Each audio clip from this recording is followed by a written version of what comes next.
माँ की ममता। एक छोटे से कस्बे में सुरेश नाम का एक लड़का रहता था। बचपन में ही पिता की मृत्यु हो जाने के कारण परिवार की आर्थिक स्थिति बड़ी दयनीय थी।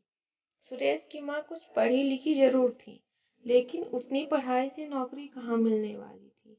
सो घर घर बर्तन मांजकर और सिलाई बुनाई का काम करके किसी तरह अपने बच्चे को पढ़ा लिखा रही थी। सुरेश स्वभाव से थोड़ा शर्मीला था और अक्सर चुपचाप बैठा रहता था। एक दिन जब वो स्कूल से लौटा तो उसके हाथ में एक लिफाफा था। उसने माँ को लिफाफा पकड़ाते हुए कहा, माँ, मास्टर साहब ने तुम्हारे लिए ये चिट्ठी भेजी है, जरा देखो तो इसमें क्या लिखा है।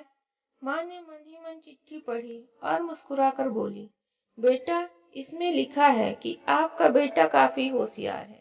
इस स्कूल के बाकी बच्चों की तुलना में इसका दिमाग बहुत तेज है और हमारे पास इसे पढ़ाने लायक शिक्षक नहीं है, इसलिए कल से आप इसे किसी और स्कूल में भेजें। यह बात सुनकर सुरेश को स्कूल न जा सकने का दुख तो हुआ, और साथ ही उसका मन आत्मविश्वास से भर गया कि वो कुछ खास है और उसकी बुद्धि तीव्र है। माँ ने उसका दाखिला एक अन्य स्कूल में करा दिया। समय बीतने लगा। सुरेश ने खूब मेहनत से पढ़ाई की। आगे चलकर उसने सिविल सर्विसेज की परीक्षा भी पास की और आईएएस ऑफिसर बन गया। सुरेश की माँ अब बूढ़ी हो चुकी थी और कई दिनों से बीमार भी चल रही थी, और एक दिन अचानक उनकी मृत्यु हो गई। सुरेश के लिए ये बहुत बड़ा आघात था। वह बिलख बिलख कर रो पड़ा। उसे समझ नहीं आ रहा था कि अब अपनी माँ के बिना वो कैसे जिएगा। रोते रोते ही उसने माँ की पुरानी अलमारी खोली और हाथ में उनकी माला, चश्मा और अन्य वस्तुएं लेकर चूमने लगा। उस अलमारी में सुरेश के पुराने खिलौने और बचपन के कपड़े तक संभाल कर रखे हुए थे।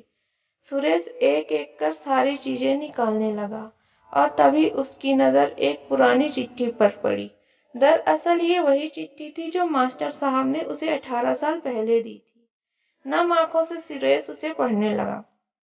आदरणीय अभिभावक, आपको बताते हुए हमें अफसोस हो रहा है कि आपका बेटा पढ़ाई में बेहद कमजोर है और खेल कूद में भी भाग नहीं लेता है। जान पड़ता है कि उम्र के हिसाब से सुरेश की बुद्धि विकसित नहीं हो पाई है, अतः हम इसे अपने विद्यालय में पढ़ाने में असमर्थ हैं। आपसे निवेदन है कि सुरेश का दाखिला किसी मंद बुद्धि विद्यालय में कराएं अथवा खुद घर पर रख कर इसे पढ़ाएं। सादर, प्रिंसिपल।